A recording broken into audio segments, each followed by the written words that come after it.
शिव जी ने देखा कलिकाल को, कितना विचित्र यह कलिकाल है और हर व्यक्ति यहाँ दुखी है।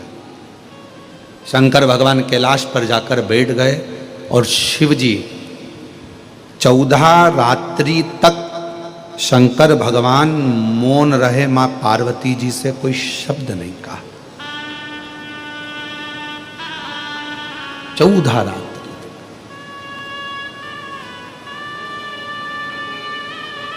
चौदह रात्रि तक जब शिव जी ने कोई शब्द नहीं कहा, मां पार्वती जी देख रही हैं कि शंकर के मुख से 14 रात्रि तक कोई शब्द नहीं निकला।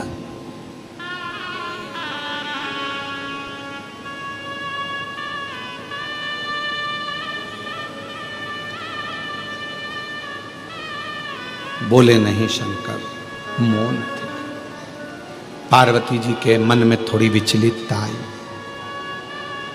पति अगर बात ना करे, पति अगर बोले ही ना, पति अगर बात ही ना करे तो पत्नी के मन में थोड़ा विचलितपन आता है कि ये बोल क्यों नहीं रहे, क्या हो गया। पत्नी अपने पिताजी से कहेगी, पापा, बाबूजी, तुम्हारे दामाद मुझसे बात नहीं कर रहे, 14 दिन हो गए।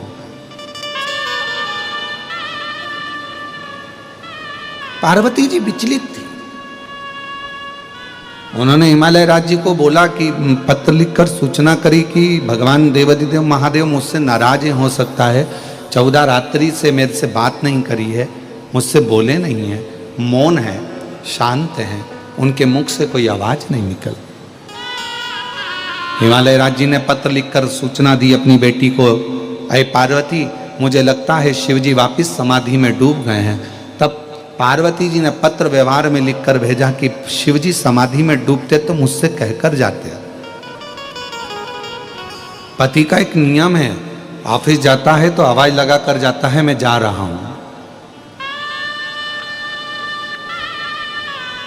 कोई काम से जा रहा है तो बोलकर जाता है कि मैं इस काम से जा रहा हूं। पति का एक नियम है और धर्मपत्नी का भी एक नियम है, वो पहले जाने से पहले सूचना देती है।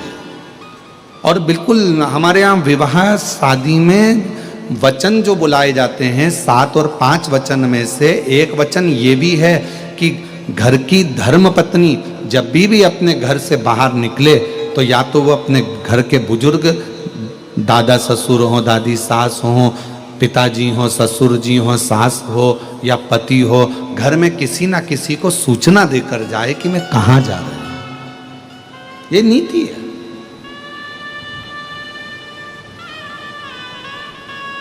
बिना सूचना के स्त्री घर से बाहर भी ना निकले। थोड़ा सूचना दे, या कोई बहुत अर्जेंट काम है, निकल गए हो तो फोन पर बोल दो कि मैं इस काम से आई हूं, 15 मिनट में पहुंच रही। पार्वती मैया शिवजी से, हिमालय राज्य ने कहा, मुझे लगता है कि शंकर भगवान समाधि में डूबे हैं, कोई साधना कर रहे हैं। पार्वती जी ने कहा, नहीं, समाधि में डूबते हैं जब भी मुझे बोल देते हैं कि मैं इतने दिन की समाधि ले रहा हूं।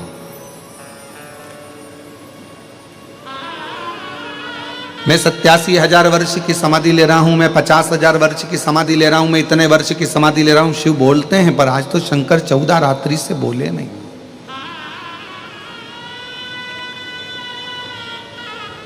क्या करा जाए। तब हिमालय राज जी ने कहा कि शिवजी पर 1 लोटा जल समर्पित कर कर फिर पूछो। शिवजी की आराधना पार्वती जी ने करी, पर शंकर भगवान 14 रात्रि तक नहीं बोले। और आज पार्वती जी ने फिर शिवजी से प्रार्थना करी, एक बेलपत्र शंकर को समर्पित कर कर पूछा, आप मौन क्यों हो। शंकर भगवान कहते हैं कि आज मेरा हृदय बहुत रो रहा है, आज मेरा हृदय बहुत रो रहा है। पूछा क्यों, किस लिए। एक धर्म पत्नी ऐसी होती है जो पति का उदास चेहरा देखकर भी उसको प्रसन्न करने का प्रयास करती है। घाटा लग गया ना, कोई बात नहीं, तकलीफ है ना, कोई बात नहीं, क्यों टेंशन लेते हो, सब होगा, अच्छा होगा। जब कुछ अच्छे दिन अगर चले जाते हैं और बुरे दिन आ जाते हैं तो बुरे दिन भी जाएंगे और अच्छे दिन भी आएंगे। टेंशन क्यों लेना। और एक धर्मपत्नी का सबसे बड़ा कर्तव्य यही है कि अपने पति को डिप्रेशन में ना रखे। वो अगर चिंता में डूबा हुआ है ना तो थोड़ा सा बल खुद दे। क्यों चिंता करते हो? सब अपन ने ही जोड़ा है ना, सब अपन ने ही बनाया है ना, लोन भी लिया तो अपन ने ही लिया है ना, तो चुकाएंगे भी अपन। फैक्ट्री अपन ने बनाई है, दुकान अपन ने बनाई है, मकान अपन ने बनाया है, तो फिर चिंता क्या करना है उसमें, चलाएंगे भी अपन। और चिंता मत करो, दुनिया कुछ भी कहे मैं तुम्हारे साथ में हूं, तुम्हें टेंशन लेने की जरूरत नहीं है। ये धर्मपत्नी अपने पति को बल, धर्मपत्नी अपने पति को यह बल प्रदान करे कि तुम क्यों चिंता करते हो, क्यों टेंशन लेते हो, क्यों चिंता में डूबे हुए, क्या परेशान, मैं हूं तुम्हारे साथ। और कदम से कदम मिलाकर चलने के लिए मैं तुम्हारा साथ कभी नहीं छोड़ूंगा। आदि शक्ति भवानी की जय, दुर्गा महारानी की। हमारे यहाँ ये जो नारा लगता है आदि शक्ति भवानी की जय, दुर्गा महारानी की, शिव की आदि शक्ति पार्वती जी हैं और पार्वती जी की आदि शक्ति शिव है।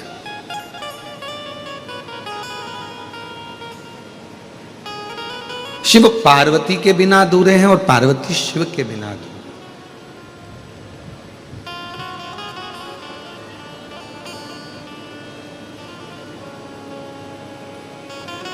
कितना सुंदर कहा है विष्णु पुराण में।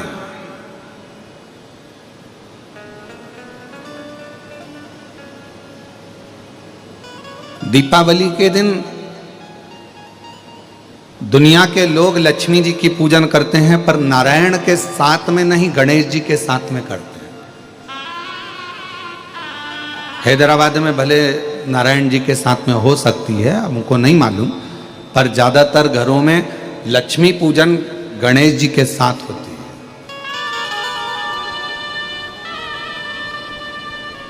दीपावली के दिन नारायण भगवान के साथ लक्ष्मी का पूजन नहीं हो रहा है।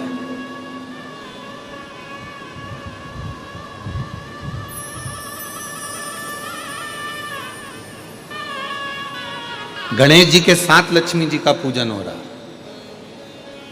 और लक्ष्मी जी का अगर फोटो देखोगे भी तो आपको सरस्वती जी का फोटो मिलेगा, गणेश जी का फोटो मिलेगा, लक्ष्मी जी का फोटो मिलेगा। ऐसा एक चित्र होता है तीनों का, उसमें बीच में लक्ष्मी जी होती है, इधर गणेश जी होते हैं, इधर सरस्वती जी होती है। उसमें भगवान विष्णु नहीं होते, उसमें भगवान नारायण नहीं होते।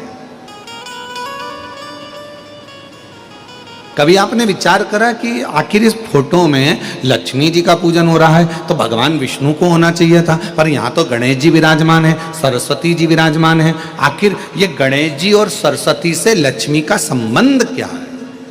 संबंध तो भगवान नारायण से था। और संबंध अगर भगवान नारायण से, तो लक्ष्मी और ये गणेश जी और सरस्वती से क्या संबंध हो सकता है जो दीपावली पर इन दोनों के साथ में लक्ष्मी जी का पूजन हो रहा है? तो शिव महापुराण की कथा कहती है, विष्णु पुराण वर्णन करती है, एक बार माता लक्ष्मी जी जब भगवान नारायण के सामने संवाद कर रही थी, तब माता लक्ष्मी जी ने अपना स्वयं का गुणगान बहुत किया कि मैं लक्ष्मी, मैं लक्ष्मी, मैं लक्ष्मी। तब भगवान विष्णु के मुख से निकल गया, ऐ लक्ष्मी तो पूर्ण लक्ष्मी नहीं है, तो अपूर्ण लक्ष्मी है।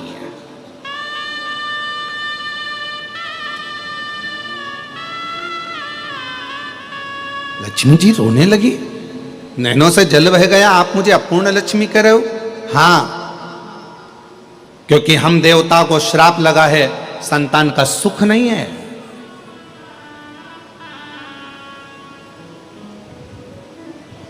अपूर्णता, तुम्हारे यहां संतान नहीं तो अपूर्ण कहलाओगे।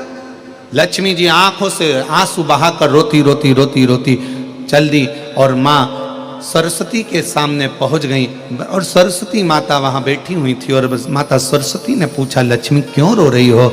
लक्ष्मी जी ने कहा, आज मेरे पति ने मुझे अपूर्ण कहा है तो क्यों रोना, चलो पार्वती के पास चलते हैं। सरस्वती का कहना मानकर लक्ष्मी जी पार्वती जी के पास गई तो माता पार्वती जी ने देखा कि लक्ष्मी तू मेरी बेस्ट फ्रेंड होकर रो रही है। एक सच्चे मित्र की परिभाषा क्या है?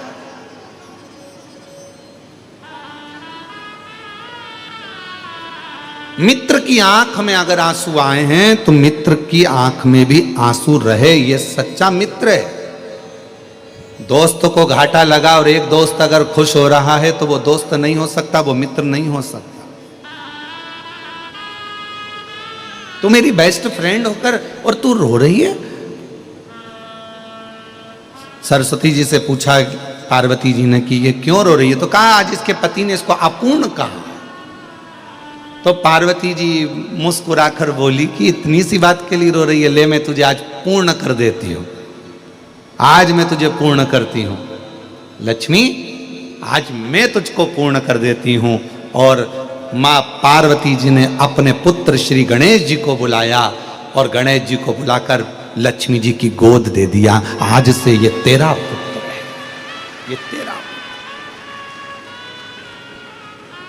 ये तो पूर्ण लक्ष्मी हो गई, पूर्ण लक्ष्मी।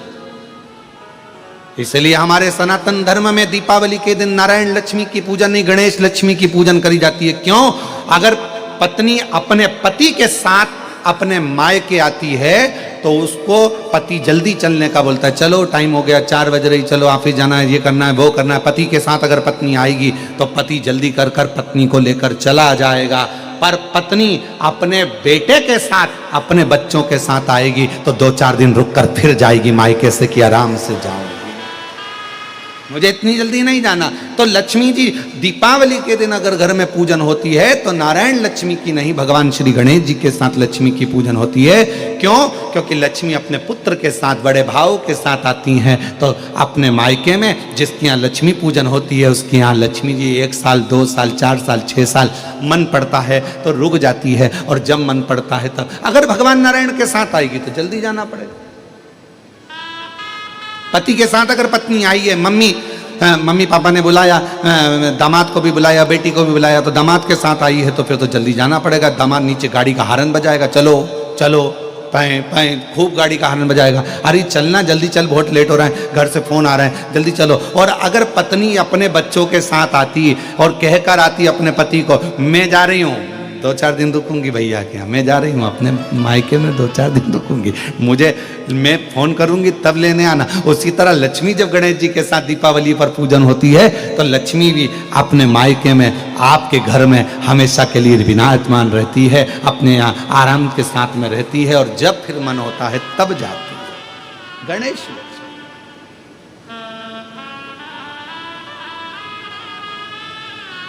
तो कैसे दुख हो?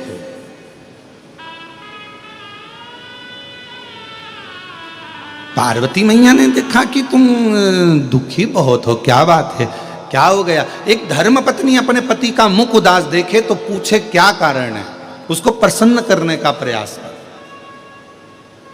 ऑफिस की चिंता है ना, कोई टेंशन नहीं, फैक्ट्री की चिंता है ना, कोई टेंशन नहीं, दुकान की चिंता है ना, कोई टेंशन नहीं, नौकरी की चिंता है ना, कोई टेंशन नहीं। क्यों चिंता करते हो? सब उसको कहते हैं देव अधिदेव महादेव। क्या काम है महादेव का?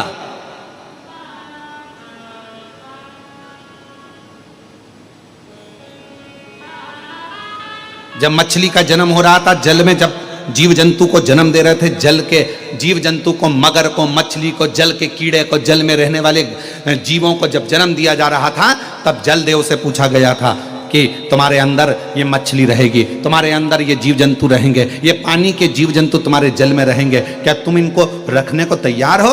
तो जल नारायण ने कहा था तुम चिंता मत करो, हम बैठे हैं, जब तक मछली मेरे जल में रहेगी, जब तक जीव जंतु मेरे जल में रहेगा, उसको मैं मरने नहीं दूंगा।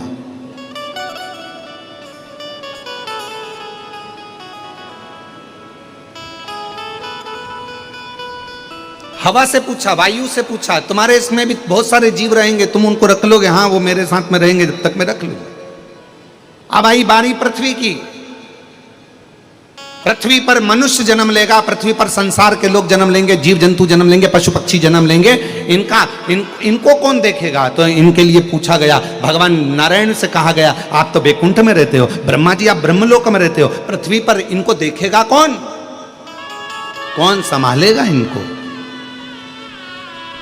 कई कई माता पिता तो ऐसे होते हैं कि बच्चे को जन्म देने के बाद उनके प्राण छूट जाते हैं। कोई कोई ऐसी माता होती है कि बच्चे को जन्म दिया हॉस्पिटल में, उसके प्राण छूट जाते हैं। कोई कोई पिता ऐसा होता है कि बच्चे को जन्म दिया, कहीं एक्सीडेंट आदि में चला जाता है, अकेला रह जाता है। कोई कोई ऐसा होता है कि कहीं घूमने गए, पूरा की पूरा परिवार चले जाता है, एक छोटा सा बच्चा गाड़ी में बच जाता है। कई कई आप लोगों ने अखबारों में पढ़े होंगे, कई कई न्यूज़ों में देखे होंगे कि छोटा सा बच्चा बच गया, बाकी सब चले गए। तो आखिर ये इनको पालेगा कौन, इनको संभालेगा कौन? पृथ्वी पर जन्म लेने वाले इन जीव जंतु और मनुष्यों को कौन देखेगा? तो कहा किससे पूछा जाए? तो कहा शिव जी से पूछा जाए, भगवान शंकर जी से पूछा गया। आप संसार में जन्म लेने वाले मनुष्य को, संसार सागर में जन्म लेने वाले जीव जंतु को संभाल लोगे? शंकर भगवान ने कहा, यदि संसार का मनुष्य कली काल में मुझे ध्यान करेगा और मेरे ऊपर अगर एक लोटा जल समर्पित करेगा तो वो मेरा परिवार का अंग कहलाएगा और उसकी रक्षा करना मेरी जवाबदारी, मैं संभालूंगा उसको। तो फिर लोग, आप पूरे विश्व का भरण पोषण करोगे? हाँ। आप सारी दुनिया का पेट भर दोगे? हाँ। अगर आप सारी दुनिया का पेट भर दोगे तो आज से भगवान नारायण ने और ब्रह्मा जी ने कह दिया, तुम्हारा नाम आज से विश्व का भरण पोषण करने वाले विश्वनाथ कहलाओ। विश्वनाथ।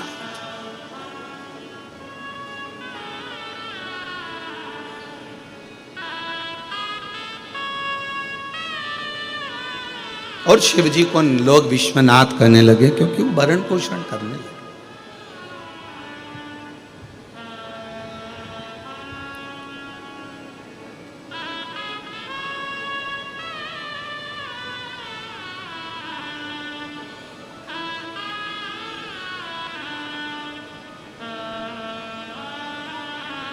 पार्वती जी ने देखा कि शिव जी का चेहरा बहुत उतरा हुआ,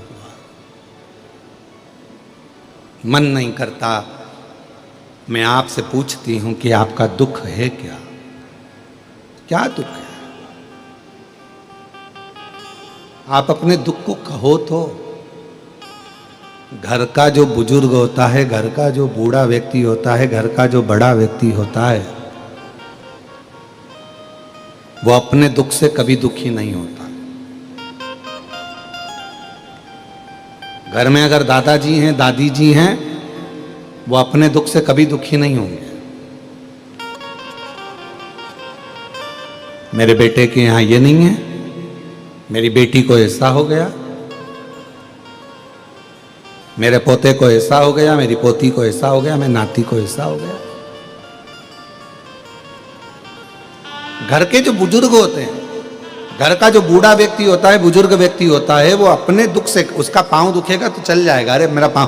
पर अगर बच्चों को कुछ हो गया ना, पोता पोती को कुछ हो गया, बेटा बहू को कुछ हो गया, तो उसको चैन नहीं मिलता, उसको बेचैनी रहती है।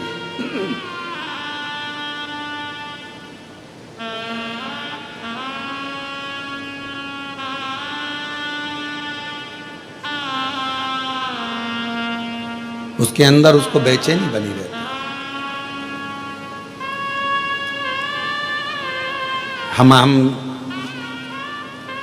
ब्रजगोपाल जी के यहाँ पर जहाँ रुकना हुआ, वहाँ पर हमसे जो लोग मिलने आए तो उसमें कई दादियाँ आई थी और दादियों ने आकर कहा, ये मेरा पोता है, इसके साथ में ये प्रॉब्लम है, ये मेरी पोती है, इसके साथ में ये प्रॉब्लम है। और दादी बेचारी खुद पाँव से ऐसी झुक नहीं पा रही है, बड़ी तकलीफ में दिख रही थी, पर उसने अपने लिए नहीं पूछा, उसने पूछा तो अपने पोता पोती के लिए पूछा, उसने अपने छोटे छोटे बच्चों के लिए पूछा।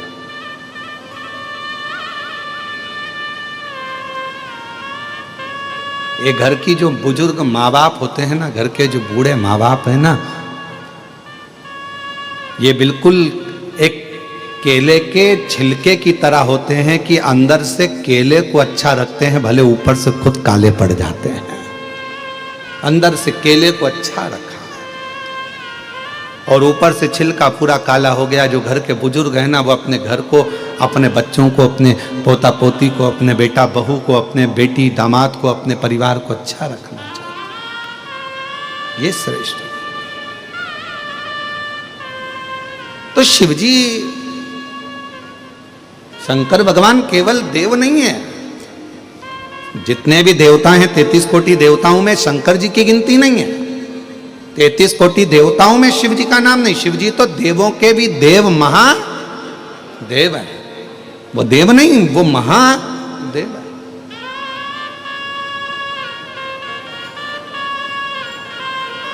और उनके पास में सारी फाइल है।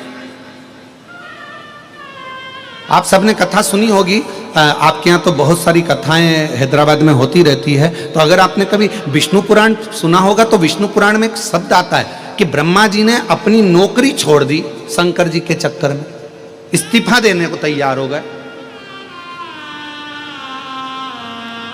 तो भगवान विष्णु ने पूछा कि तुम ब्रह्मा जी अपनी नौकरी क्यों छोड़ रहे हो, तुम इस्तीफा क्यों दे रहे हो? तो भगवान नारायण ने जब पूछा तो ब्रह्मा जी बोले कि मैं इस्तीफा इसलिए देना चाहता हूं कि राजा श्वेत, मार्कंडे राजा श्वेत का प्राण छूटने का समय था, मरने का समय था, और राजा श्वेत को मरना था। जब यमराज को मैंने फाइल पर सिग्नेचर कर दे दिए, ब्रह्मा जी बोले कि मैंने सिग्नेचर करके दिए कि नीचे जा और इसको उठा ला, मार दे इसको, राजा श्वेत के प्राण छूटना है। तो राजा श्वेत को उठा कर लाना था। ब्रह्मा जी ने जब फाइल सिग्नेचर करके दे दी तो यमराज ने उस फाइल को स्वीकार करा और यमराज ने अपने यमदूत राजा श्वेत को लेने के लिए भेजा। तो फिर तो भगवान नारायण ने पूछा कि तुम नौकरी क्यों छोड़ रहे हो, इस्तीफा क्यों दे रहे हो? बस इसीलिए दे रहा हूं कि मेरे सिग्नेचर का काम ही नहीं है। तो हुआ क्या, राजा श्वेत ने, जिसका अंतिम समय था, मरने का समय था, और राजा श्वेत ने उस समय पर शंकर भगवान के मंदिर में बैठकर शिव जी के मंदिर में झाड़ू पोछा कर रहा था, पूजन कर रहा था, शिव जी को जल चढ़ा रहा था। तो फिर उसको उठा लाते। तो के बात तो वही है ना कि मेरा सिग्नेचर ही काम नहीं करा, यमराज गया, यमदूत गए, सब कुछ गए, यम के गण गए, उठाने के लिए यमदूत पहुंच गए, पर भगवान शंकर ने यम के भी प्राणों को हर लिया और यमदूतों को भी भगा दिया और कह दिया कि राजा श्वेत मेरी पूजन कर रहा है, ये मेरा है, और पृथ्वी पर अगर कोई मेरा पूजन करने वाला भक्त है तो मुझसे बिना पूछे उसको नहीं ले जा सकते, और छुड़वा दो। तो मेरी तो सिग्नेचर का काम ही नहीं है, तो फिर मुझे फाइल बनाने से मतलब क्या? मुझे तो इस्तीफा दे दो। ब्रह्मा जी बोले मुझे नौकरी नहीं करना, मुझे तो देवलोक में रहना ही नहीं है। जब शंकर जी की इतनी चल रही है और हमारी चल ही नहीं रही है तो मतलब क्या?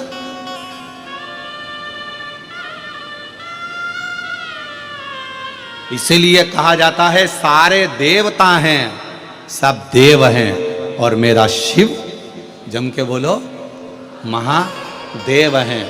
किसी के भी सिग्नेचर, तुम्हारी किस्मत में किसी ने कह दिया कि तुम्हारे भाग्य में दुख लिखा है, किसी ने कह दिया तुम्हारी किस्मत में तकलीफ लिखी है, किसी ने कह दिया तुम्हारी किस्मत में घाटा लिखा है, किसी ने कह दिया तुम्हारी भाग्य में ये लिखा है। दुनिया, देवता ने अगर तुम्हारा भाग्य लिखा है, ब्रह्मा जी ने भी अगर तुम्हारी लेखनी लिखी है, देवताओं ने अगर तुम्हारा भाग्य लिखा है, लिख दें दो। उस भाग्य को पलटने की जवाबदारी केवल एक के पास है, और वो देवाधिदेव महादेव के पास है। वो महादेव के पास है। एक पत्र में एक बहन ने लिखा,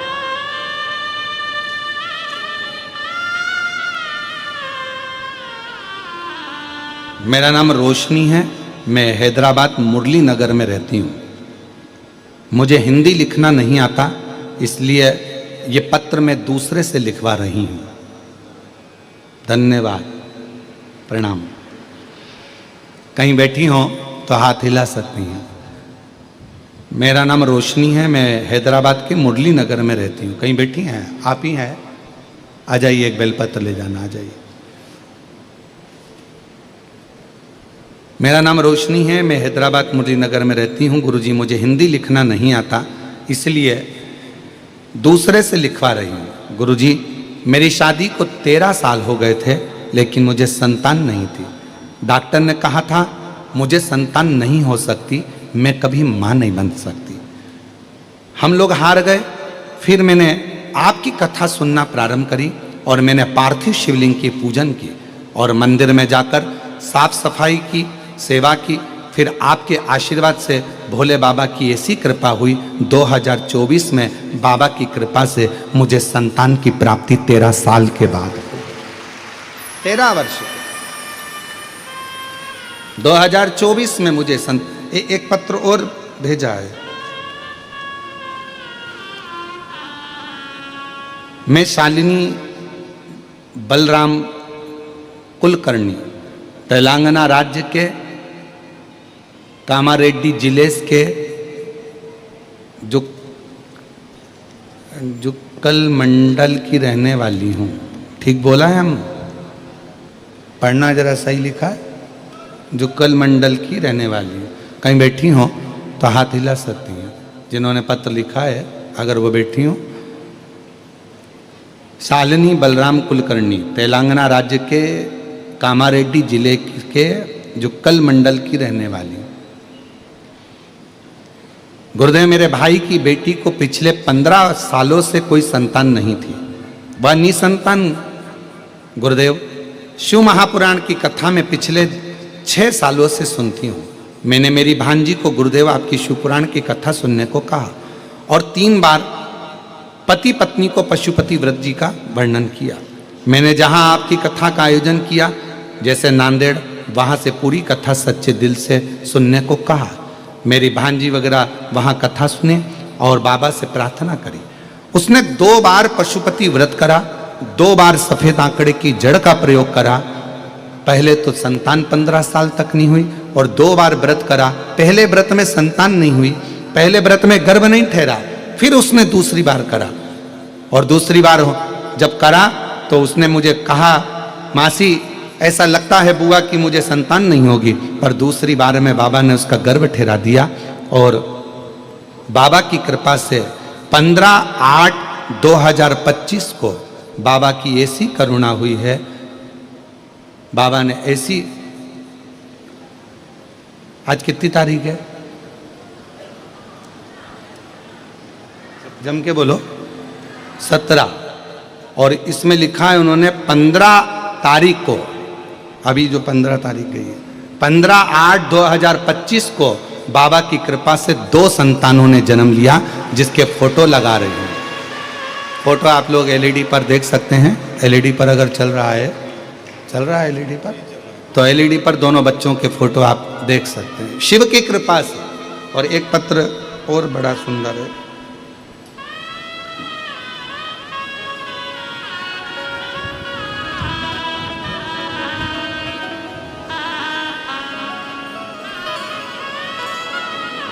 ये तो शायद कल आ चुके थे। मैं मंजू पवन कुमार जोपट, ददीच, बेगम बाजार से, निवासी हैदराबाद के। 25 साल से संतान नहीं थी और 25 वर्ष से संतान का सुख नहीं था। बाबा शिव महापुराण पर भरोसा कर कर शिव जी का सफेद आंकड़े की जड़ का प्रयोग कर कर पशुपतिनाथ का व्रत किया और बाबा की कृपा से 25 साल के बाद 2023 को बाबा की कृपा से संतान की प्राप्ति। 25 साल के बाद शिव कृपा। आ जाओ।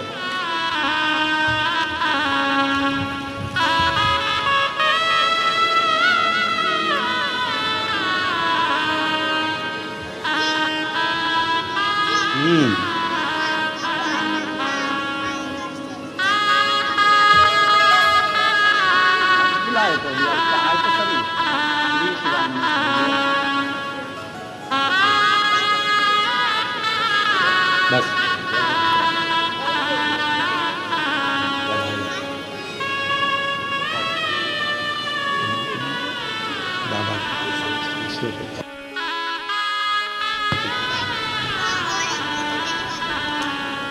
ये समझो। और महादेव नमन चरणों में, महादेव नमन चरणों में, स्वीकार कीजिए सबका किया है, मेरा भी उद्धार कीजिए, उद्धार कीजिए। महादेव नमन चरणों में, स्वीकार कीजिए सबका किया है मेरा भी उद्धार कीजिए, उद्धार कीजिए।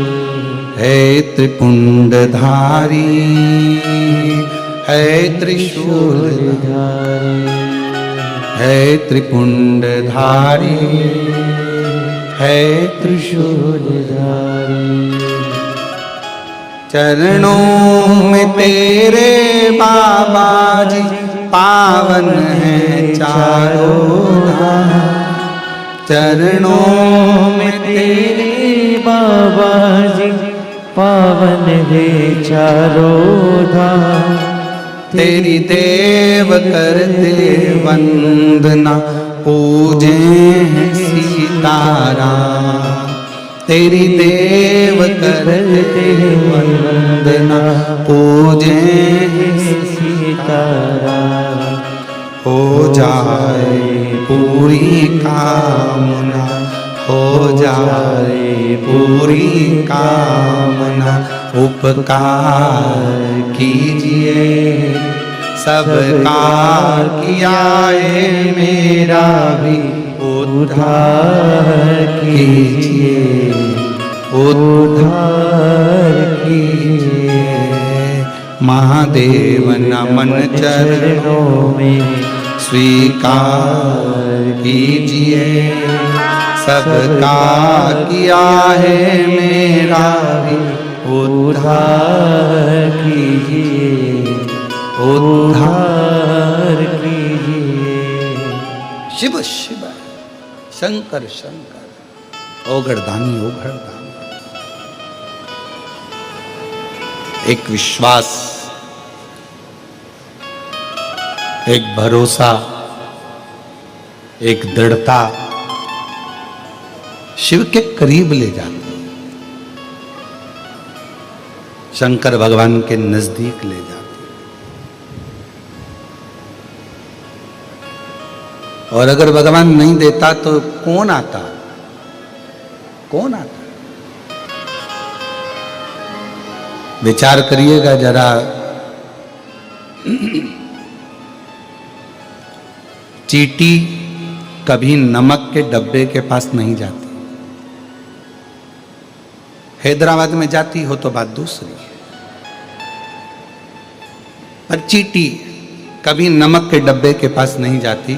चींटी हमेशा शक्कर का डब्बा ढूंढती है, और जहां शक्कर का डब्बा रखा रहता है चींटी को एड्रेस कोई नहीं बताता, पर एड्रेस ढूंढते ढूंढते चींटी उस शक्कर के डब्बे के पास, गुड़ के डब्बे के पास, मिठाई के डब्बे के पास पहुंच जाती है। उसी तरह शंकर के जितने भक्त हैं, इनको कई लोग कह रहे थे एड्रेस इनको कैसे मालूम होगा, हैदराबाद में कहाँ शमशाबाद है, कहाँ कथा हो रही है, कहाँ कथा चल रही है। पर जो जैसे चींटी शक्कर का डब्बा ढूंढ लेती है, शंकर के भक्त शंकर की कथा ढूंढ लेते हैं, शिव की कथा। वो ढूंढते ढूंढते पहुंच जाते।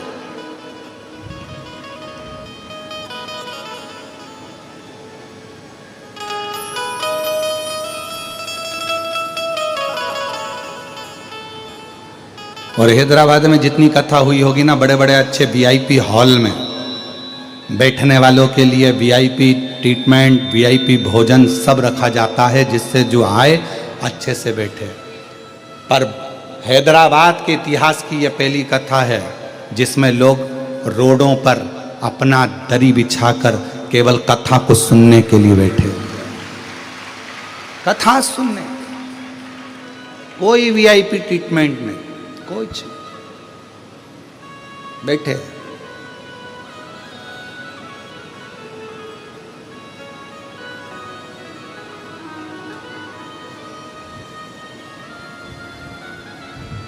और हमारे ब्रज गोपाल भैया के लिए भी मैं कहूँगा, ऐसा भोजन भंडारा हम हर जगह कथा करने जाते हैं, वहाँ जजमान परिवार समिति भोजन भंडारा रखती है भक्तों के लिए, जो रात को रुकने वाले होते हैं ना, उनके लिए प्रसाद व्यवस्था रखती है। पर मैं ब्रज गोपाल भैया भूतड़ा परिवार को धन्यवाद देता हूँ।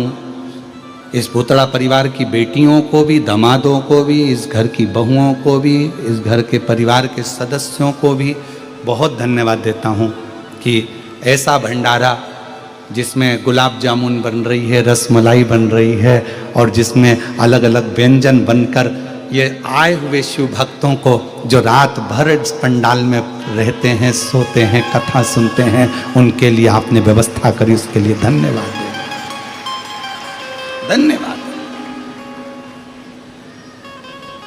साधुता है। और कितनी बड़ी बात, एक कोई भाई कोई कल या परसों के दिन कोई गाड़ी भरकर सामान लाया होगा और ब्रज गोपाल भैया को मालूम पड़ा तो ब्रज गोपाल भैया ने उसके हाथ जोड़कर कहा कि ये सामान आप वापिस ले जाओ।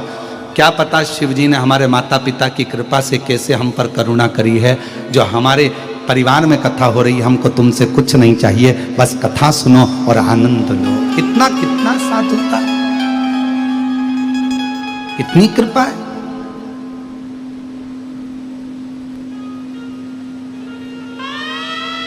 ये शिव है, इसको शंकर की उदारता कहते हैं, शंकर की करुणा कहते हैं।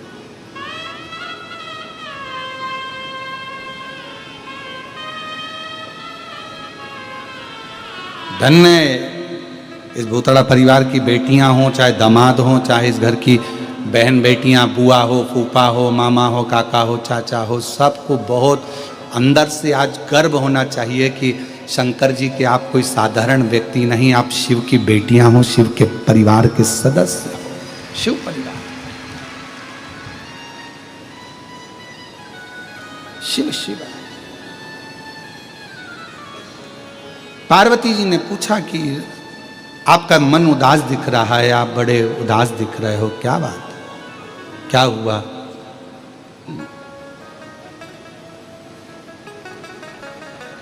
कोई बात हो तो बताइए।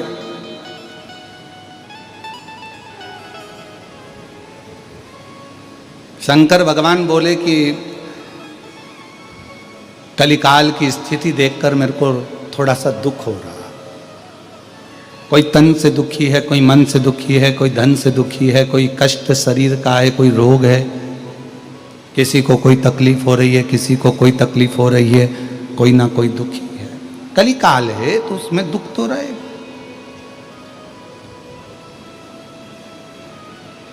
पार्वती जी ने कहा तो फिर क्या करना है? इनके दुखी होने से तुम दुखी हो जाओगे तो काम चल जाएगा क्या? नहीं चलेगा ना। तो पार्वती जी ने कहा कि आपको दुनिया के लोग करुणा का सागर कहते हैं। कर्पूर गौरम करुणावतार संसार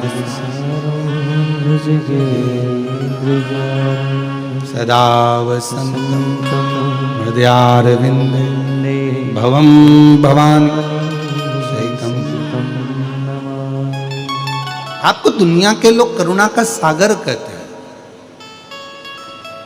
तो एक काम करो ना, दुनिया के दुख मिटाने के लिए कुछ ऐसा प्रस्तुत कर दो कि संसार के लोगों के पास में अगर आप नहीं पहुंच पाओ तो आपकी करुणा तो पहुंच जाए। शिव जी ने कहा पार्वती तुम बिल्कुल सत्य कहती हो, और आज दुनिया के दुख मिटाने के लिए आज शिव